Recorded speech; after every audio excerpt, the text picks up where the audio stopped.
Gerenciar risco, gente, tem 5 pilares fundamentais de uma boa gerência de risco. O primeiro deles é a identificação. Identificar se eu tenho isso, em que grau que está isso, onde é que está residindo isso, eu tenho esse problema na minha estrutura, eu tenho que saber que risco eu tenho para isso.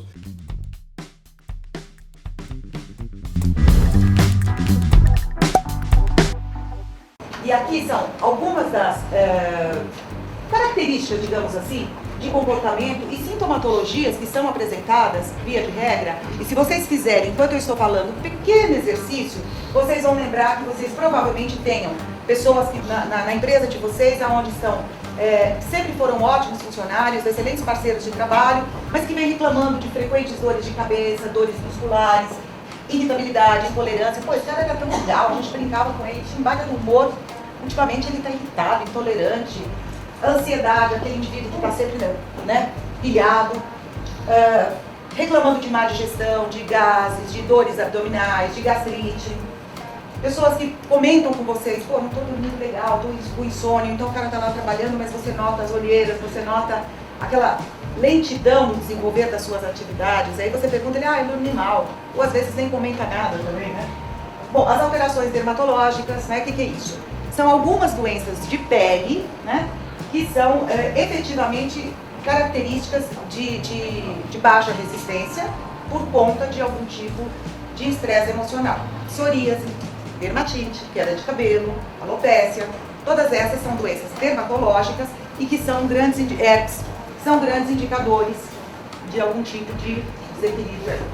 Bom, entre outras, porque se a gente for ficar falando sobre isso aqui, nós vamos ficar aqui até o chá da tarde. Aí, gente, como fala muito bem, colocou a doutora Marisa, os sinais aparecem. Uma pessoa que está sendo afetada por um distúrbio mental, ele dá sinais, claro. Ela deixou uma série de relações para a gente poder ficar atento a isso. Mas, normalmente, essa relação, esses sinais, não estão no gestor de recurso humano. Talvez no amigo da bancada industrial, talvez no colega de trabalho que viaja junto, talvez no cara do mesmo departamento, talvez aqui na área do café que se escuta mais isso, com a copeira. Então, essa cultura de percepção desses sinais tem que ser disseminada pela tua equipe inteira, seus chefes, seus coordenadores, seus amigos de bancada. Palestras dessa natureza alertam para perceber esses sinais e trazer sinais para dentro de uma inteligência. Esses sinais podem criar um corredor que deve levar a algum lugar. Não pode ter um corredor que leva a lugar nenhum. Esse algum lugar é responsabilidade, é acolhimento, é competência da empresa em tentar dar uma resposta para ele, ou um encaminhamento adequado para essa pessoa. Porque a saúde mental te traz prejuízo, a falta dela, prejuízos grandes para a corporação. E para o indivíduo nem se discute. E a empresa tem que realmente estar atenta a isso, se não quer, pelo menos por inteligência de não querer perder dinheiro, mas muito também pelo sentimento humanitário de preservar uma vida, preservar e conduzir para o melhor caminho possível um grande colaborador que você tenha, que ele pode mudar de uma hora para outra e os sinais vão aparecer. Fique atento aos sinais. Vamos lá, doutora Marisa. Bom, prevenção precoce. Por quê? Porque como o Jorge já colocou aqui, a Mônica já colocou aqui, tudo que você pega no início, você consegue ainda inviabilizar, né, que a coisa tome uma proporção maior. Então, se vocês, RH, tem um funcionário que ainda vem apresentando para vocês aquilo tudo que eu falei das características, tanto do absenteísmo quanto do presenteísmo, e se vocês são postos de saúde, vocês têm para onde direcionar esses indivíduos para serem tratados e inviabilizarmos, então, que ele chegue no afastamento. Lembra que eu falei agora há pouco para vocês do afastamento, o quanto ele gera para vocês? Né? Então, a nossa ideia é, esse indivíduo vai continuar no mercado de trabalho, ele continua trabalhando, ele será tratado, com isso a gente viabiliza o afastamento, resgata este indivíduo, a qualidade de vida emocional dele, devolve para você, empresa, a produtividade que ele apresentava para vocês na data da contratação. Então, qual é o nosso foco? O nosso foco é tratar o indivíduo como um todo, devolvê-lo ao mercado de trabalho de uma forma satisfatória, resgatar a autoestima desse indivíduo e, paralelo a isso, não dá para negar que a gente está cuidando da saúde financeira da empresa de vocês também, não é verdade? E falei da preocupação com o outro, que é aquela coisa de o indivíduo não compartilhar porque ele tem muito medo do que o outro vai pensar, que aliás é um sentimento pertinente a todos nós. Né? Quando a gente está um pouquinho mais sensibilizado emocionalmente, quando a autoestima da gente está um pouquinho meio... Né? A gente sempre tem aquela preocupação do que você vai pensar de mim, como é que você vai me ver, qual a sua opinião a meu respeito. Por quê? Porque isso já é um detonador, está denotando pra gente o quê?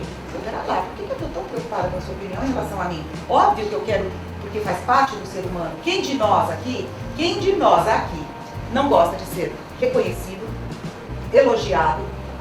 Quem? Me conta alguém que não goste. Todos nós gostamos. Esse é o nosso combustível como ser humano. Mas, claro que eu quero que o Jorge olhe para mim, que o Jorge fale, poxa, a Marisa é bonita, a Marisa é inteligente, a Marisa é competente, o trabalho da Marisa é... Claro, isso me faz bem, é isso que me reenergiza, é isso que me alimenta para que eu continue cada vez mais produzindo de uma forma adequada. Mas eu não posso deixar que só a opinião do Jorge prevaleça sobre mim. Então, volto no início da minha fala, eu preciso estar bem comigo. Se eu estou bem comigo, eu estou bem com ele, eu estou bem com o mundo. Para eu estar bem comigo, eu tenho que estar em sintonia. Então, quando eu começo a perceber que eu estou preocupada demais com a opinião do outro, é porque a minha autoestima está aí assim, opa, pera um pouco. Né? Como é que está a minha relação comigo mesma? Por que eu estou me preocupando tanto com o que a Sandra pensa de mim, ao invés de eu me perceber e entender onde é que eu estou precisando melhorar? Então, como eu disse a vocês, por conta do preconceito, muitas vezes o indivíduo não compartilha, né, com o RH, com o colega de equipe, com o gestor dele, porque ele tem medo da discriminação. Mas como médico, ele sabe da ética médica, então ele fecha a porta do consultório e ali ele se abre. Então, essa é o foco principal nosso. De que forma? Sensibilizando os RHs e as empresas a entenderem e a considerarem como importante esses indicadores que eu acabei de passar para vocês, que são as alterações de comportamento mais evidenciadas, mais frequentes, que vocês podem perceber, e isso é uma coisa que eu passo depois para os gestores, de uma forma assim, bem interativa, né? Para que a gente vá aos poucos descaracterizando o preconceito também e ao mesmo tempo auxiliando aí a percepção de às vezes profissionais que são importantes, que têm uma produtividade e que sempre tiveram importantes dentro da empresa e que hoje poderão ser portadores de algum tipo dessas alterações de comportamento e que às vezes a gente vê, olha e finge que não vê porque não sabe o que fazer com isso. Bom, para que a gente faz isso? Porque o nosso desejo é garantir uma qualidade de vida emocional saudável para o indivíduo, o bom desempenho das suas atividades profissionais, porque uma coisa vai chamando a outra, né? Inviabilizar os possíveis afastamentos, reintegrar o indivíduo ao mercado de trabalho e com tudo isso, finalizando, reduzir os custos gerados pelo afastamento, pelo absenteísmo e hoje, como já é conhecido por todos, né? Olha, gente, não se esqueçam, 80% dos gastos da carteira de vocês é de responsabilidade do presenteísmo. Por favor, não esqueçam disso. Pois é, gente, encerrou com maestria, como é bem característica da doutora Marisa. A doutora Marisa é uma sumidade nesse assunto. A Porto teve o privilégio de tê-la no seu corpo de médicos e hoje é a nossa parceira de negócio. Esse assunto é um assunto muito complexo para tentar trabalhar com empirismo. Isso requer competência profissional. Se vocês quiserem um bate-papo com a doutora Marisa, um diagnóstico dela no seu processo, nossa parceira de negócio, ela vai estar atenta para fazer uma proposta, uma avaliação do aspecto de vocês e aí vocês evoluem numa conversa que se for do interesse dos dois. Mas o que eu quero chamar a atenção é que, ao final, ela diz tudo. Ela encerra isso com muita propriedade. Vejam bem esse final desse vídeo. E eu vou chamar a atenção para algumas coisas. Por exemplo, a gente fala de doença mental, né? Transtorno mental. Nesse elenco tem algumas doenças, patologia, que já são muito conhecidas, elas têm protocolo, estão andando bem nela e têm crescido muito. Na hierarquia do INSS, as ocorrências de doenças de distúrbios mentais dentro do INSS, no primeiro lugar, por causa do acúmulo antigo, está a depressão. Calada, ela é surda e muda, vocês não percebem isso. O segundo é a ansiedade e hiperatividade, que eu até questiono até que ponto ser ansioso e ser hiperativo pode ser uma patologia ou pode ser uma característica. Dizem os estudiosos que os grandes inventores foram pessoas inquietas, ansiosas e hiperativas. E eu não vou citar nome que eu posso cometer o erro de uma informação errônea, mas os grandes invenções, os grandes homens do planeta, os grandes empresários, muitos deles têm a característica marcante de ansiedade e hiperatividade. Tem que separar em que ponto isso é patológico. Outro assunto que mexe muito, que está na escala, é a bipolaridade. As pessoas estão numa instabilidade incrível emocional. E isso, para uma patologia mais séria, é um caminho curto. Então, perceber essa bipolaridade é uma coisa tremendamente interessante. A dependência química é uma coisa que tem se acrescido, até pela variedade de tóxicos que existem no mercado, de substâncias químicas, alucinógenos, esse tipo de coisa, e a facilidade de acesso está invadindo as empresas, as famílias. Então, ficar atento a isso, ter percepção e encaminhamento de processos dessa natureza, né? Isso é fundamental. E interessante também analisar que uma fonte de doença de distúrbio mental está no estresse um estresse grave. Eu ponho um cara numa condição de tremendo estresse, pressão por cota, pressão por movimento, ambiente hostil, ambiente estressador de barulho, de frio, de calor. Tem uma série de fatores que levam à doença mental. E se observar essas características é fundamental. E também os transtornos de adaptação. E isso é mais complicado, porque o cara pode não se adaptar ao chefe dele, ao trabalho que ele está fazendo, à mesa que ele senta, a bancada que ele trabalha, a luz que o ilumina, a ferramenta que ele usa. Tem que se preocupar com a adaptação. Se não houver adaptação, e essa pressão por continuismo naquela mesma situação, naquele mesmo ambiente, vai provocar uma doença mental. Então é preciso estar muito atento a isso. E agora que está muito na moda é o burnout. Saber como é que o cara está sobrecarregado. E outra coisa, o burnout está muito pouco explicado na NR1. E é fonte de altíssimas indenizações. Para vocês terem uma ideia, gente, dos fatos já registrados na Justiça do Trabalho, esse ano, no ano passado foram nos primeiros 3 meses do ano passado foram 4.585 casos de burnout. No mesmo período desse ano, quer dizer, um ano depois, foi para 5.248, ou seja, cresceu 14,5%. E sabe o que é pior? A soma das reclamações de indenizações por esses fatores contra as empresas já chega a quase 4 bilhões, são 3,65 bilhões de demandas trabalhistas por burnout. Fique atento, quer dizer, pela média, dividindo pelo número de casos, cada um vale quase R$370 mil uma indenização. Vocês têm que estar atentos a isso, isso cria passivo trabalhista e as normas não estão claras. As normas são subjetivas com imputar ao patrão, ao empregador, esse tipo de penalidade. É muito complicado. Então, gente, é hora de se tratar esse negócio com competência. Eu diria para vocês que no plano de gerenciamento de risco que todas as empresas devem ter, que faz mais factível chegar no seu objetivo, no prazo, no tempo e no custo programado, isso se chama gerenciar risco, fazer que eu chegue com menos percalço possível, ter mais previsibilidade.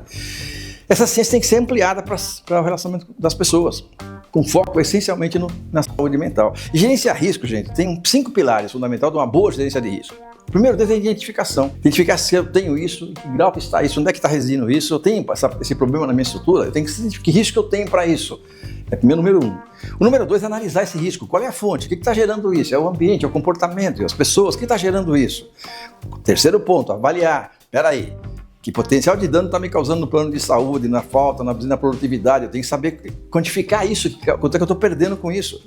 E quarto ponto, tratar. É a quarta pilar da agência de risco, tratar o risco. O que eu vou fazer com esses caras? Vou fazer um treinamento, vou fazer uma clínica de consulta, incentivo à presença do potencial patológico para conversar com uma rede estruturada, essa rede tem que gerar confiança nele, aplicar um questionário, o que eu vou fazer? Até que ver alguma saída. E definir uma política. E essa política vai ser definida e vai ser implementada. E ela tem que ser monitorada. Eu estou conseguindo atingir meus alvos? Estou conseguindo represar essas informações? Eu estou combatendo os agressores da minha doença mental, da minha população? Gente, isso é coisa para profissional. A gente tem uma série de ferramentas e competências pessoais e profissionais que pode ser muito útil para você. E não vai te custar nada. Consulte. A gente não tem todas as especialidades médicas subordinadas à nossa folha de pagamento, mas temos tremendos parceiros, como a doutora Marisa, que são parceiros de negócio, que estão à nossa disposição para atender demandas dos nossos clientes. Então, por favor, se tiverem alguma necessidade disso, quiserem conhecer um pouco mais desse assunto, se aprofundar no tema, nós vamos estar à disposição de vocês. Só não vale, gente, é deixar a vida me levar nesse caminho. Esse caminho não tem volta, essa gravidade se intensifica a cada ano, como eu expliquei. Nós tivemos uma coisa brilhante que nos iluminou pelos nossos próprios números, de trazer o tema em debate há 15 anos passado, que ele nunca esteve tão mais atual como está agora. E essa nossa vanguarda de chegar tão cedo é que faz da Única uma empresa diferente, que eu tenho muito orgulho de pertencer a esse quadro. Muito obrigado.